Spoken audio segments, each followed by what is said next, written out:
Nurse Yulfa Kadat, Sarjana Keperawatan, Master Keperawatan. Saya Gustaf Stefano. Saya Nesya Febriani. Saya Muhammad Tengku Imam Pribadi. Saya Raisa Sabira. Saya Muhammad Rifai dari Prodi Sarjana Keperawatan dan Pendidikan Profesional Universitas Medika Suherman. Saat ini kami akan mengedukasikan tentang penyakit tidak menular. Tahukah kamu, penyakit tidak menular merupakan penyakit yang tidak disebabkan oleh infeksius. Penyakit ini tidak dapat ditularkan dari individu yang satu ke individu yang lainnya. Penyakit tidak menular berkembang secara perlahan dan mayoritas bersifat kronis. Penyakit ini disebabkan oleh gaya hidup dan lingkungan yang tidak sehat. Fakta menunjukkan seputar penyakit tidak menular adalah penyakit tidak menular merupakan penyebab terbanyak kematian di seluruh dunia. 7 dari 10 orang tidak menyadari bahwa mereka menderita penyakit tidak menular. Hal ini dikarenakan bahwa penyakit tidak menular seringkali tidak menyebabkan gejala. Penyakit tidak menular tidak dapat disembuhkan namun dapat dikendalikan. Di Indonesia, ada beberapa penyakit tidak menular yang angka kejadiannya cukup tinggi. Di antara lain ada penyakit jantung koroner, hipertensi, diabetes, kanker, stroke, dan penyakit paru obstruktif kronik. Penyakit jantung koroner. Penyakit jantung koroner adalah penyakit jantung yang disebabkan oleh penyempitan pembuluh darah di jantung yang dapat menyebabkan serangan jantung. Nah, gejalanya adalah dada terasa sakit, terasa tertekan, jantung berdebar-debar, keringat dingin, sesak napas, dan mudah lelah. Nah, selanjutnya ada hipertensi atau lebih dikenal masyarakat darah tinggi. Adalah suatu kondisi di mana ketika tekanan darah berada di atas batas normal, yaitu di atas 140/90 mmHg.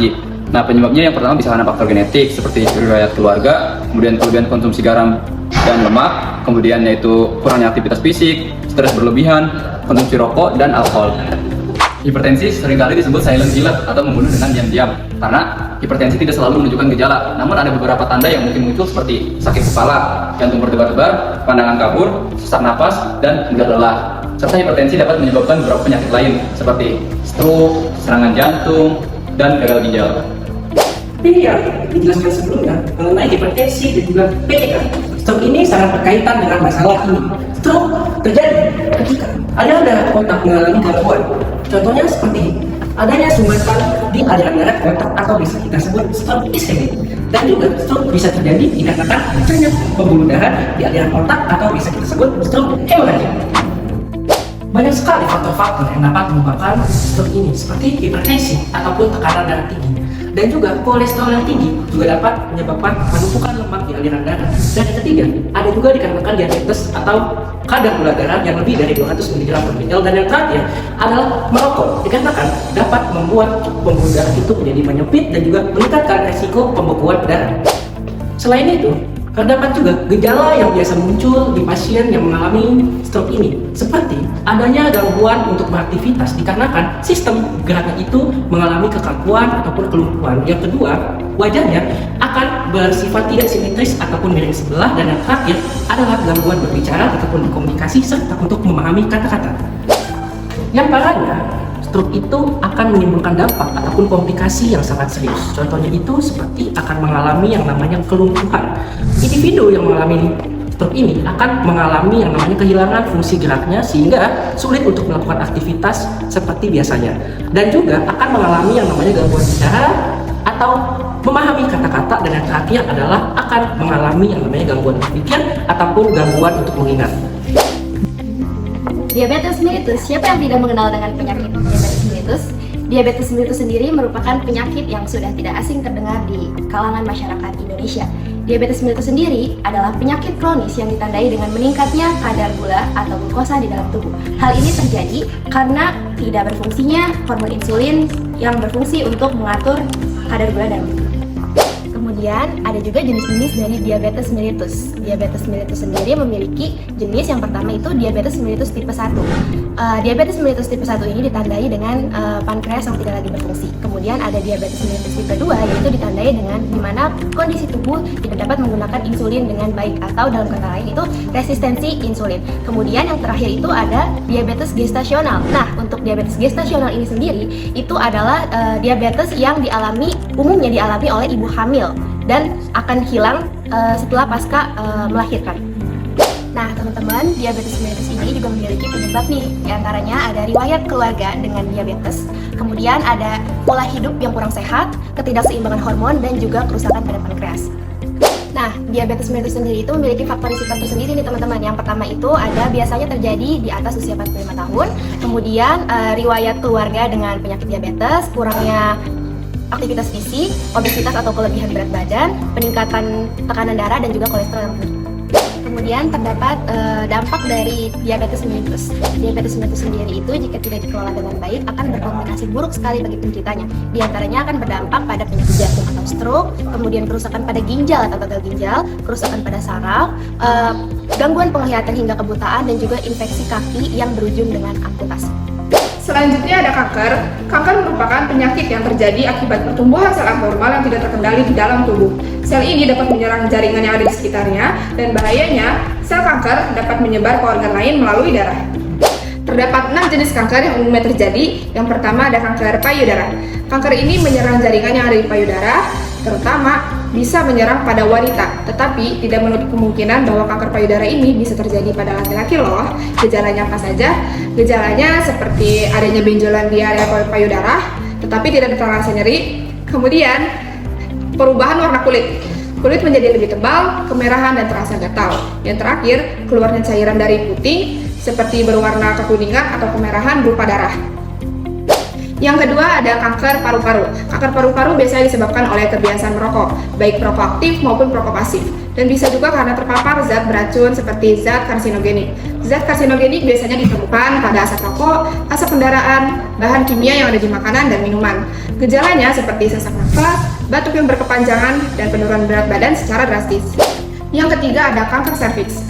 Kanker ini sering terjadi pada wanita. Gejalanya seperti haid tidak teratur, kemudian nyeri panggul, dan perdarahan yang keluar dari vagina tetapi di luar dari jadwal menstruasi. Yang keempat ada kanker usus besar. Kanker usus besar ini biasanya diawali adanya polip atau tumor jinak yang ada di dalam pencernaan tersebut. Gejalanya seperti diare berdarah, kemudian kesulitan atau malah justru keseringan buang air besar dan perut terasa kram. Yang kelima ada kanker hati. Gejalanya seperti nyeri pada perut bagian kanan atas, kemudian pembengkakan pada perut, dan kulit mata menjadi berwarna kuning. Yang keenam ada leukemia. Leukemia adalah kanker darah akibat tubuh terlalu banyak memproduksi sel darah putih di sumsum tulang. Akibatnya, tubuh tidak mampu lagi melawan infeksi dari luar. Gejalanya seperti mudah mimisan, kemudian tubuh mudah memar, yang terakhir tumbuhnya kelenjar getah bening di bagian leher, ketiak, maupun selangkangan. Selanjutnya ada 2 faktor penyebab kanker. Yang pertama ada faktor keturunan. Seseorang yang memiliki riwayat keluarga kanker, keturunannya akan beresiko terkena kanker. Yang kedua ada faktor lingkungan dan gaya hidup, seperti kebiasaan merokok, kemudian pola makan yang tidak sehat, aktivitas fisik yang kurang, dan juga paparan zat beracun, kemudian paparan sinar UV secara berlebihan. Penyakit paru obstruktif Crohn atau PPOK adalah kondisi paru-paru yang bersifat progresif atau memburuk seiring waktu, yang dapat menyebabkan penyempitan saluran nafas dan membuat sesak nafas. Terdapat beberapa faktor utama yang dapat menyebabkan PPOK, diantaranya seperti kebiasaan merokok, paparan polusi udara, paparan asap dari bahan bakar, dan faktor genetik. Berikut adalah beberapa gejala yang dapat dirasakan oleh penderita PPOK. Yang pertama yakni sesak nafas, batuk kronis, lendir berlebihan. Yang keempat, terdapat bunyi meni atau wheezing, lalu kelelahan, dan infeksi pernapasan secara berulang. Jika tidak ditangani dengan baik, maka PPOK dapat menimbulkan beberapa komplikasi. Contohnya seperti gagal nafas, penyakit jantung, hipertensi paru, dan gangguan mental. Perilaku cerdik dan patuh merupakan upaya yang dicanangkan oleh pemerintah, khususnya Kementerian Kesehatan Republik Indonesia sebagai upaya pencegahan dan pengendalian penyakit tidak menular. Selanjutnya, mari kita bahas satu persatu tentang perilaku cerdik dan program patuh. Yang pertama adalah perilaku cerdik. C. Cek kesehatan secara berkala. Hal ini dapat dilakukan dengan melakukan pemeriksaan secara rutin, diantaranya dengan melakukan pemeriksaan tekanan darah, melakukan pemeriksaan indeks massa tubuh, melakukan pemeriksaan kolesterol, asam urat, dan gula darah, dan yang terakhir adalah melakukan pemeriksaan lingkar perut. Nah, hal ini dilakukan sebagai upaya untuk mendeteksi awal penyakit tidak menular. Enyahkan asap rokok. Seperti yang kita ketahui bersama bahwa merokok merupakan salah satu penyebab dari beberapa penyakit tidak menular, diantaranya adalah penyakit jantung koroner dan juga hipertensi. Nah, yang wajib kita ketahui bahwa bahaya asap rokok bukan hanya berbahaya untuk perokok aktif, tetapi juga untuk perokok pasif. Siapakah perokok pasif itu? Perokok pasif adalah individu yang sering terpapar dengan asap rokok. Oleh karena itu, sangat penting menghindari area-area yang terpapar dengan asap rokok atau yang dipenuhi dengan asap rokok, dan mari kita menormalisasi bersama kebijakan pemerintah untuk bebas asap rokok di tempat umum. R. Rajin aktivitas fisik. Contohnya seperti berolahraga. Olahraga dapat meningkatkan imunitas serta menjaga berat badan ideal, serta dapat mengurangi resiko penyakit jantung, stroke, dan diabetes. D. Diet sehat dengan kalori seimbang. Contohnya seperti mengurangi konsumsi gula dan garam, kemudian mengonsumsi sayur, buah, biji-bijian dalam menu harian. I. Istirahat yang cukup, yang dimana hal ini berfungsi untuk meningkatkan daya tahan tubuh dan juga memperbaiki sel-sel serta menjaga kesehatan dan mental kita.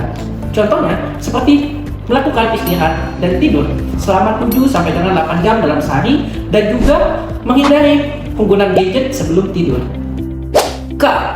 Kelola stres yang berfungsi untuk menurunkan tekanan darah tinggi.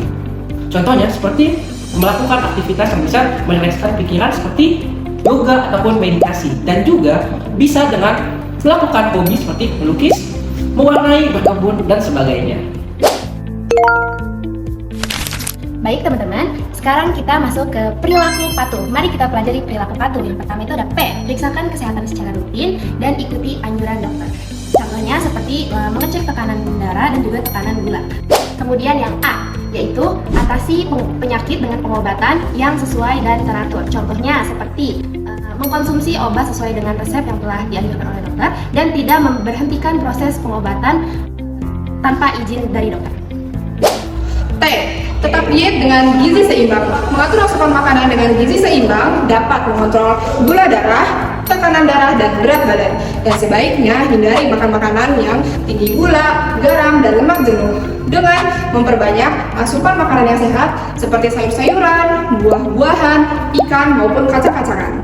U. Upayakan aktivitas fisik dengan aman. Aktivitas fisik dapat membantu meningkatkan daya tahan tubuh, kemudian bisa mencegah dari penyakit kronis, dan bisa mengontrol berat badan. H. Hindari asap rokok, alkohol, dan zat karbohidrat. Cara menghindarinya adalah dengan memotivasi serta menahan diri, rajin berolahraga, meminta dukungan dari sahabat atau keluarga, dan berkonsultasi dengan tenaga kesehatan. Sayangi dirimu untuk menuju hidup yang lebih